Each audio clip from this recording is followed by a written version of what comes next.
Yes, yes, the power! I can actually talk about something gay! Even though it is white.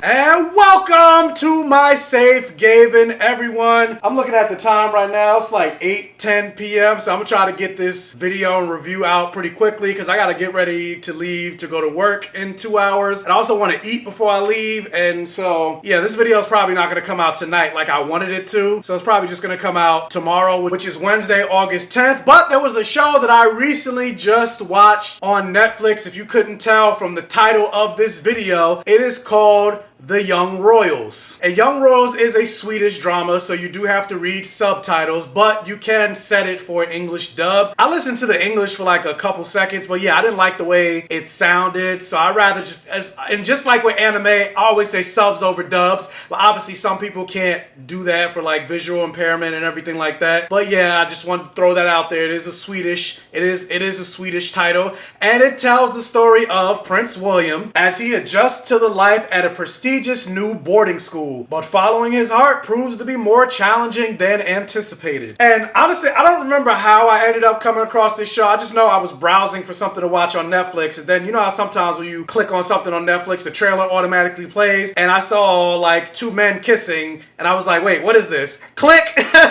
And I'm proud to say that I did not waste my time watching these 6 episodes. I believe every episode is almost basically an hour each, and I do wish it was longer, but yeah, I really enjoyed The Young Royals overall. And this story almost kind of reminds me of like a gay Romeo and Juliet. Not so much in terms of like the tragedy of it, in the sense of like Romeo and Juliet come from like warring families. There's none of that, but just the sense that you have this guy and you have these two people in like a forbidden love, because a prince can't be any type of level queer, right? Because, you know, you have to think about the royal family and the paparazzi and the celebrity aspect of him being a prince. Like, imagine the British royal family where Prince Harry, instead of him marrying Meghan Markle, he was marrying Michael Simeon. Like, just imagine the controversy and the news media frenzy that something like that will cause. I mean, hell, just look at what happened when he married a black woman. Like, and she's like the lightest skinned black woman that you could find. And even still, the British, especially the British media, they were racist as hell against her. So put that plus some homophobia. So you have this prince who is queer, and so a lot of it has to do with Prince William knowing all of that, knowing how his family will react, knowing how the media will react, and him trying to stay in the closet, but also at the same time he has this crush on this other student, and he's just trying to navigate through all of that. And something that was a surprise, at least for me, because I don't really know that much about Sweden, but I know it's like mostly white, but I was surprised by how diverse this cast was, how many brown faces were in this cast. And it wasn't just brown faces in the background, no, they were major characters that were black and brown. I mean, like, hell, even William's main love interest is a brown-skinned Swedish Venezuelan actor. And speaking of actors, another thing that I appreciated about this show, something that you don't really see that much in any Hollywood properties, is I'm not sure how old the characters are supposed to be. I'm not sure if they're supposed to be 18 or younger, but I know the actors are in their 20s. But I appreciated that a lot of the actors, a lot of the main actors, like, you saw them like they had acne on their face, like they looked like actual teenagers, and they were allowed to have things like skin blemishes and things like that, which is something you don't see it. Like, they put so much makeup on them where even if they do have skin blemishes, they look flawless for the camera. But seeing all these characters with the freckles and acne, like, it just added a level of realism to this world and this story and these characters. My biggest complaint about the series overall is William,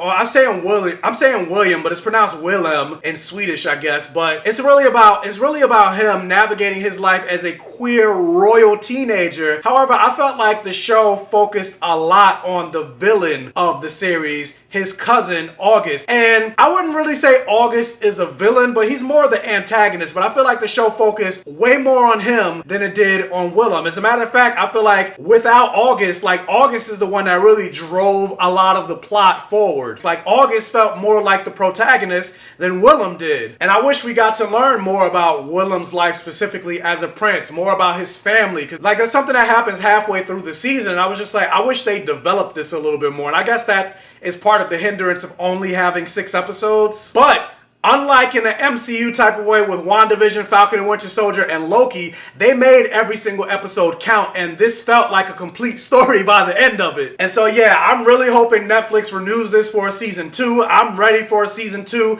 I would have preferred the very final moment of episode 6, the season finale, to end in a different way, but the way it ended, I was still like, especially that what happens with him in episode 6, I was like, oh man, like how is he gonna navigate this? But yeah, I had fun. I enjoyed these characters. I enjoyed this world. And I would really say Young Royals overall is a high hit. But now the question is, have you guys seen Young Royals? If you haven't seen Young Royals, are you willing to check it out after my review? Let me know in the comment section below. Also, if you do end up going back and watching it, let me know what you thought about it. And are you as excited for a season 2 as I am? Or maybe you didn't like it? Let's get the conversation going in the comment section below. Also, if you can, hit that thumbs up button and like this video to really help with the YouTube algorithm and everything like that. And if this is one of your first time checking out one of my videos, please check out the other videos on my channel. And if you like what you see, please subscribe for more and hit that bell notification button so you're alerted every single time I post a new video. And tell your friends, families, and neighbors about my channel to help me continue to grow. And as always, I will catch you guys next time.